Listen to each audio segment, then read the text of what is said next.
school? Only you. What do you guys think nowadays to go into film school? I think, unfortunately, it's a prerequisite. I mean, in the past 40 years, the population of the planet has doubled. And I think you need more and more badges to say, I can do this, before you can even start doing it. So I think, unfortunately, it's a prerequisite, but I also think there are, if you're careful about where you go, I think you can learn a lot as well. I don't think, Do you all think the same? I think that you can pick up the skills that you need along the way. I did my background in journalism, I studied political science, I studied human rights, I studied social innovation. I loved business my whole life, and then I realized that my management skills applied so well to productions, and that working in 2 and 3 year time slots made me a great producer.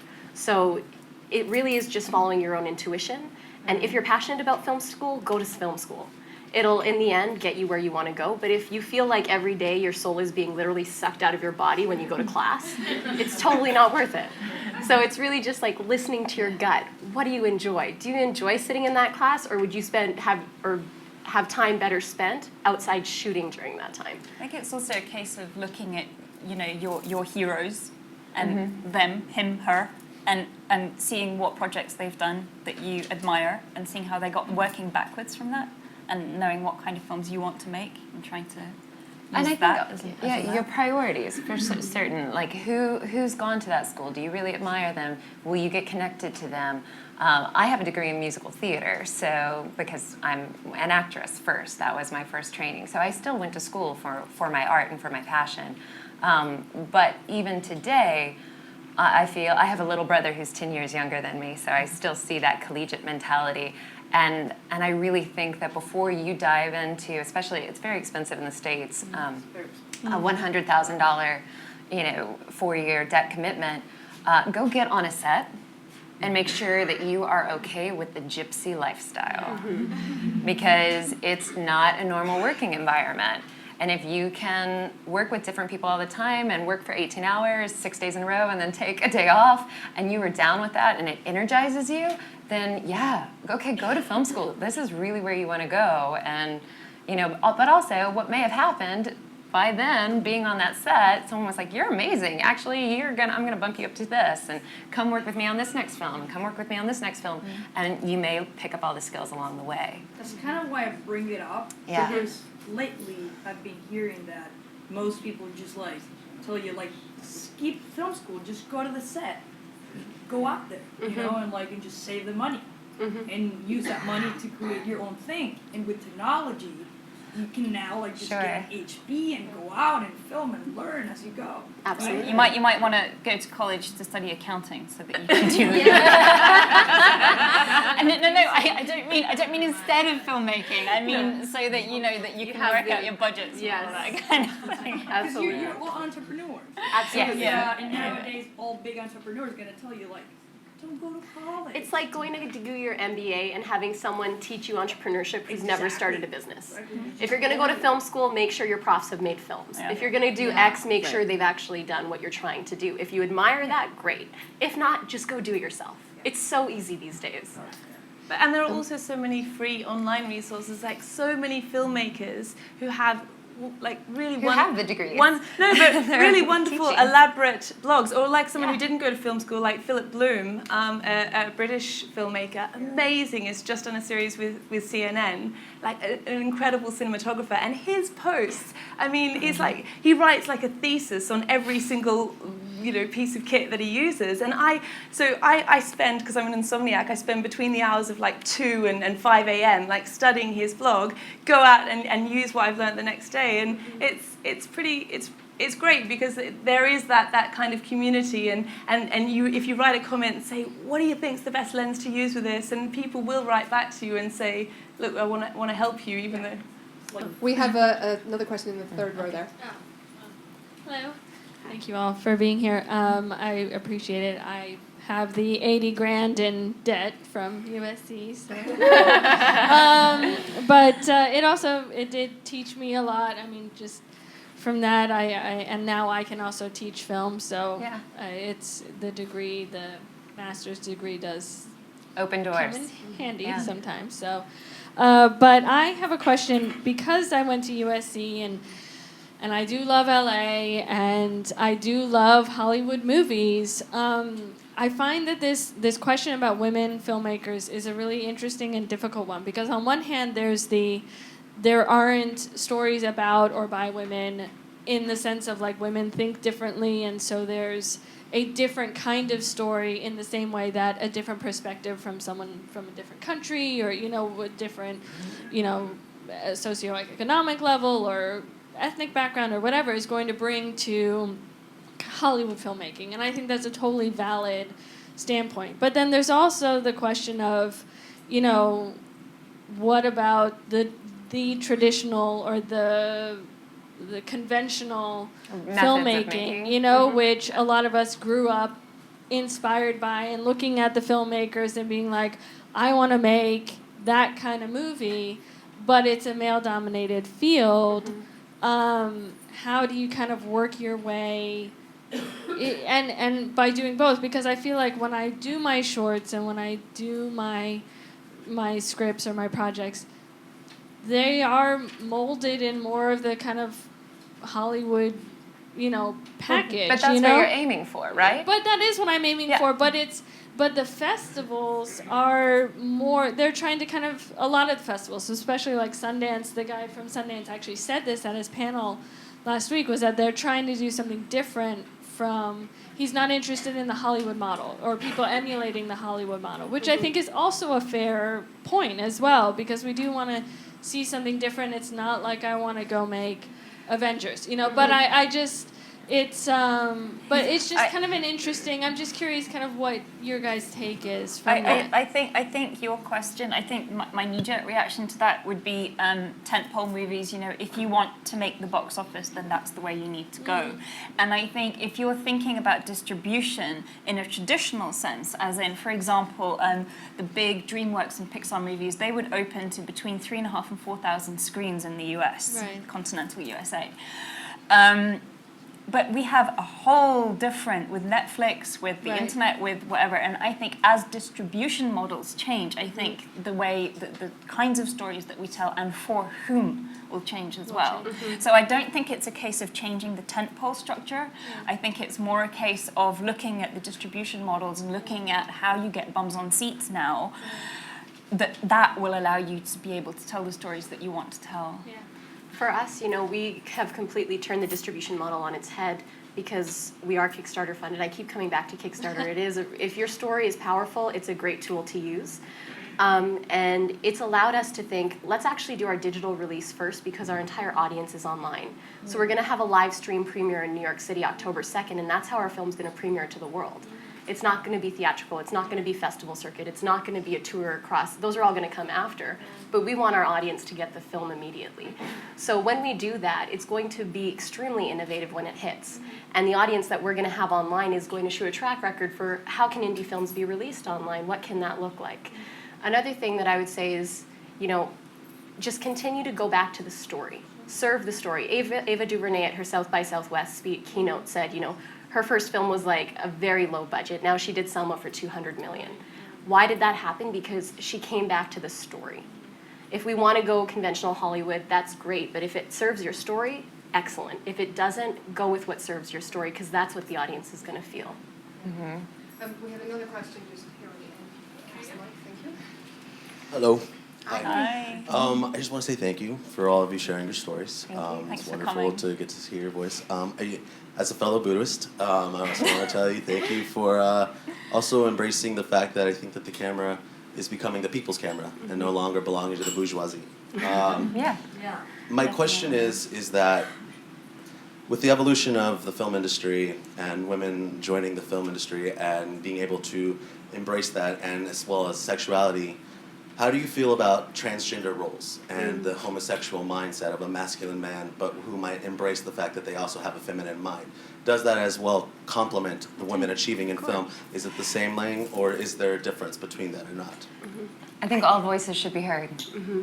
As long as they're telling a good story. Yeah. As long as well, but you know what? If they're not telling a good story, it won't be heard. Yeah. Exactly. I don't really care So, who you know, does what, yeah. as long as I'm either entertained, transported, stimulated, inspired, whatever it is that I'm looking at looking for in that piece. But if we look at sort of the social political context of what you're describing, is the women's movement similar as the transgender movement, similar as the gay lesbian movement, all of these pieces, I feel like if we do group all of those segments of society, all those parts of society together, then it could be detrimental to the individual needs of every community. Yeah. We can't say that women's movement and women's rights are the same as transgender rights because I can't speak to that from my own personal experience. I'm not the advocate who should be up here speaking about that.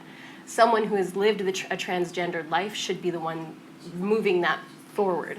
But where I do think we come together is that marginalized voices must be heard and that voices are being marginalized. We need the media to recognize that, but we need to understand that they are distinct and separate and they all need to be uplifted. I have another question just over here.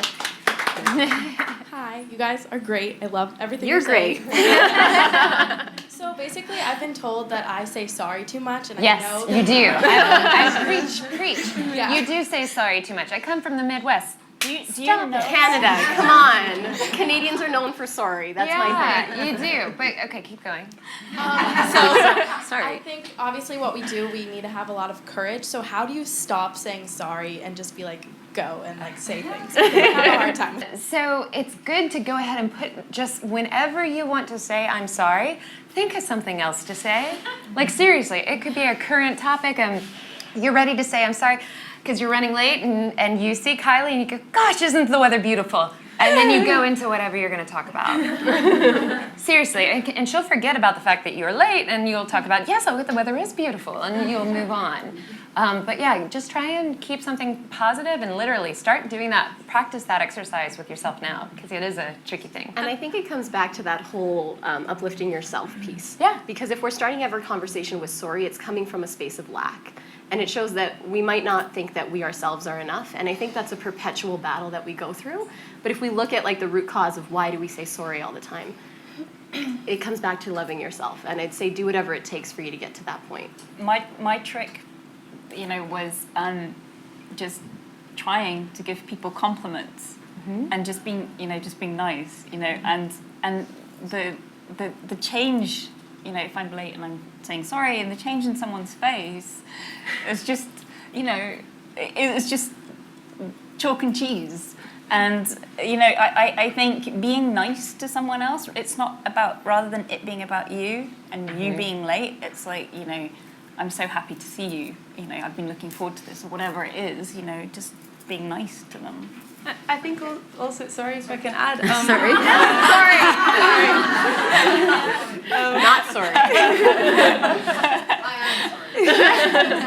Well, I don't know what context you're in, but I think particularly when you're speaking with someone who could make all your dreams come true and buy your product, you can kind of go there cap in hand. And I remember I came out to Cannes to go to MIP, which is where you sell sort of TV shows, and I couldn't afford a ticket, but I said to this big network head, I can afford an espresso, so let's meet at the cafe outside. And it, it's very easy to think, oh gosh, I'm wasting their time, and what should I? How can I even approach them with this offer?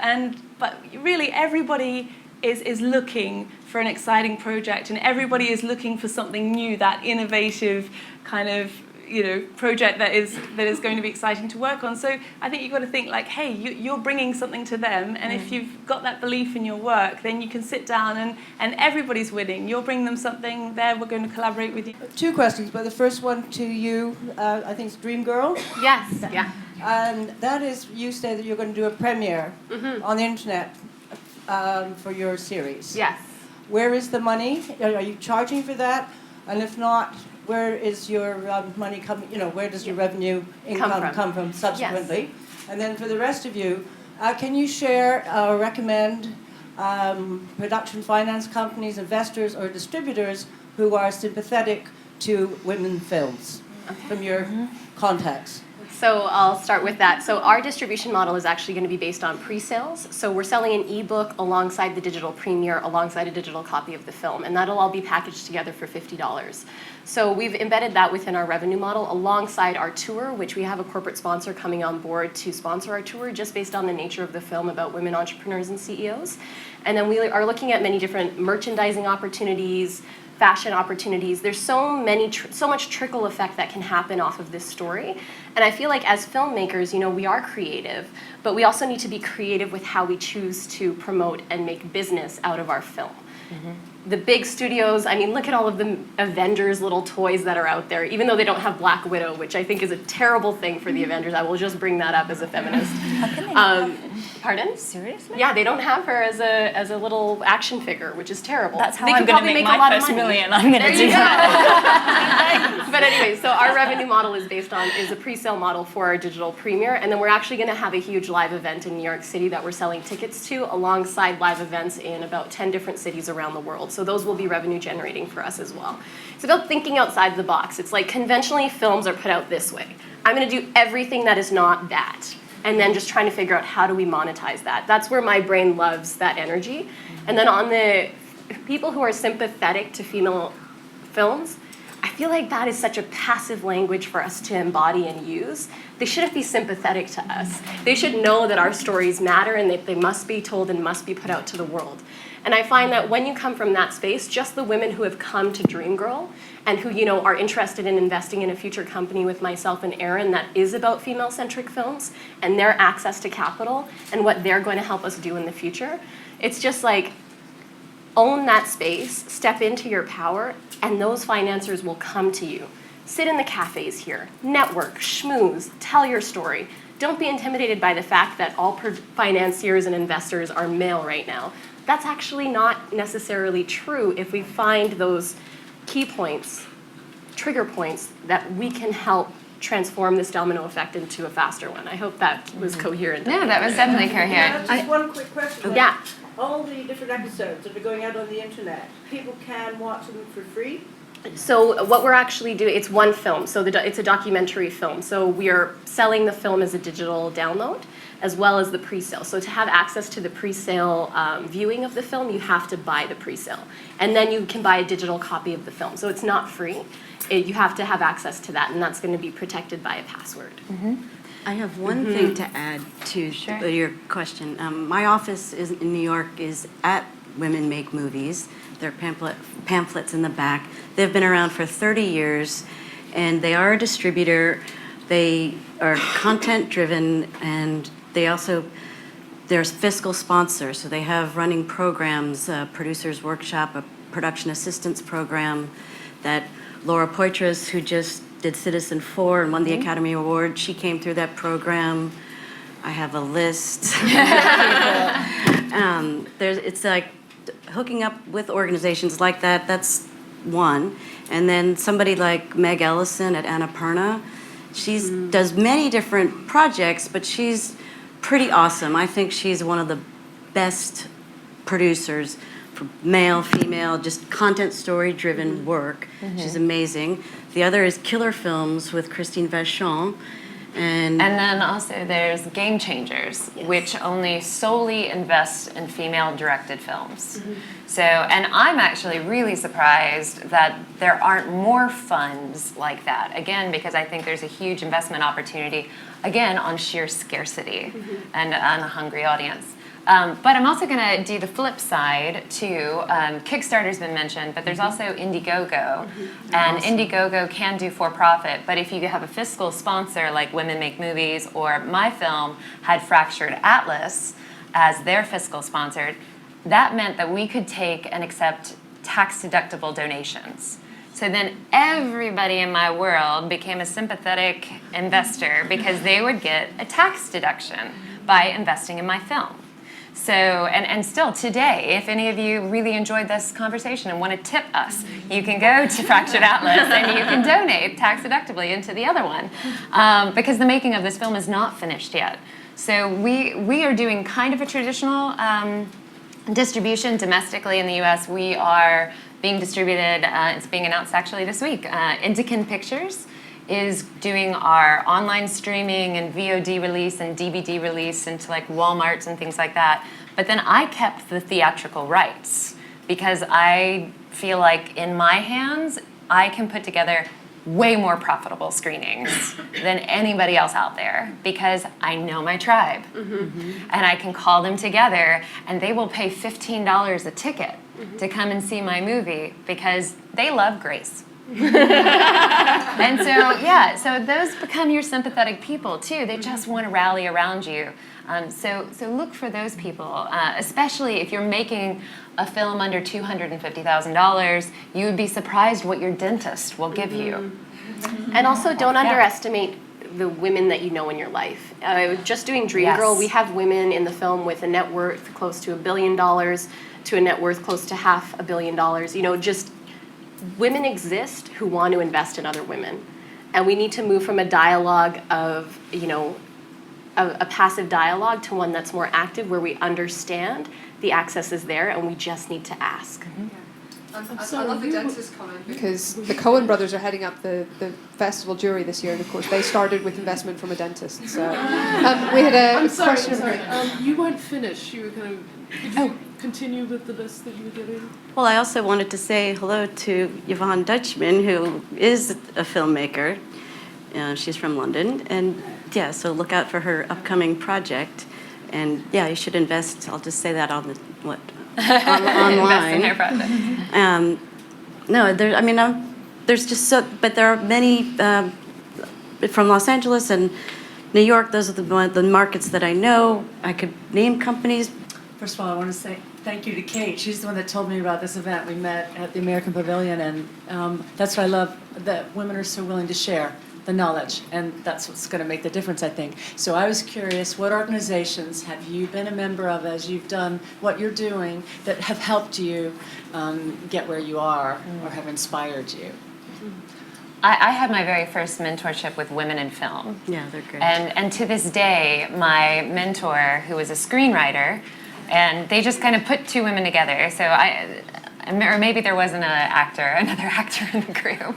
But to this day, we stay in close touch, and she has read and given notes on every single project that I have written since, from like an 8-page short to an 80-page feature. Yeah, and so Women in Film, there's lots of those organizations throughout the world, and I think that's a great one. Founding member. Yeah, is anybody, Women in Film members in the room? Woo, woo. Yes, actually. I just wanted to ask you, do you have a list of all those billionaires?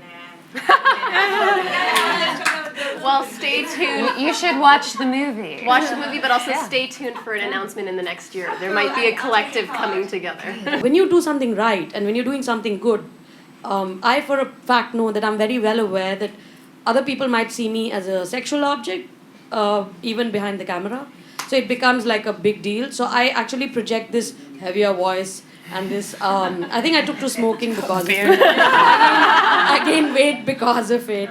Because I need to look like I'm not accessible. I am a mind and a body next, which takes a big beating on myself. Yeah. I don't know how you feel about it in your industry. Yes. So something I would like to tell you is that Dreamgirl was filmed by an all-female production crew. We did that intentionally, and Daisy, our gaffer, is actually here in the room today with the film-in competition for the short film corner. So proud. And another thing I would say is that our entire crew did go to film school, so as much as I'm the producer who didn't, film school, I don't want to bash it. So back to this is, you know, every conversation I've had here at Cannes, telling them that I'm producing a film called Dreamgirl, the response has been, oh, you're a dream girl. You know, and it makes me emotional right now because I know what I'm here to do, and the fact that I'm sexualized so blatantly everywhere I go here is just, you know, it's astounding because I know who I am. I know who I am. I once went to India on a trip with sponsored by Coca-Cola, and it was to show the economic empowerment of women in India, and I was there to tell those stories. On my last night, I was sexually harassed by a man in the company. So, you know, like, we can't let this stop us. I will still make myself beautiful for me. I'm up here feeling my power, and I will always do that regardless of how sexualized someone else might think that I am. It will not make me small. I will not stop because of that. I am here in spite of it. So, and what you've done with India's Daughter is a profound moment in time for Indian women everywhere. I am Canadian, Indian, and what you did for us is amazing. So this speaks to a larger trend that's taking place, the fact that we can have this conversation here at Cannes when, you know, overt sexualization is happening in most of the films. If you look at Mad Max, the model is just in that vehicle, you know, everything. But this is why it matters. It's going to take time. It's not going to happen overnight, but we can't stop. This room should be 50-50 men and women when we come back to this next year. You know, that's the goal. Hello. Hello. So I'm an aspiring production designer. I found out at this festival it's a very interesting thing to aspire to. I hear so many times there's writers, there's producers, and that's really the goal where I want to go. I was wondering if you have any advice on what do you look for in a production designer, or how do you even get there? Because I just graduated and it's crazy. Yeah. Well, first I want to say thank you for being here, because that's a first step, and just asking the question is a first step. Now, I don't know production design so well, so I will hand that off. Sure. I was a production designer on several films, and that was after film school, and basically I would do things for free all the time. I can't say how many jobs I got of freebies, but you do meet people, and you just do your work. You work your way. You put your hours in. You start in the art department, and depending on where you are, there's different unions. You have to get so many different hours to get in the union, and then you can work on music videos, commercials. It doesn't have to be just films, and you just start working. And with production design, I know it's meeting other people and having good designs. So if there's some part of a good story, you get a script, and you have good ideas, you can go for it. Please don't. If you are working for free, please don't think of it as working for free. Please think of it as an investment that you're making in yourself and your future. Because you just always learn. Yeah. Yeah. Where are you based? LA. You're based in LA. Great. Yeah. So there's so much production happening out there. I come from very much a commercial world, so I turn to my commercial crews and say, hey, who's done indie films?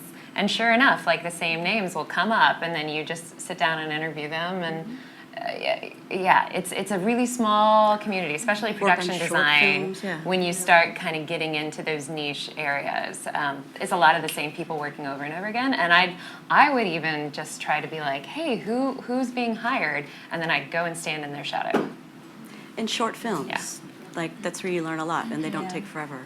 Since you're all amazing and you have achieved such great things, I just wanted to ask you if being a woman, did it happen to you that your appearance was a factor in what you were doing? And if it was limiting, either on...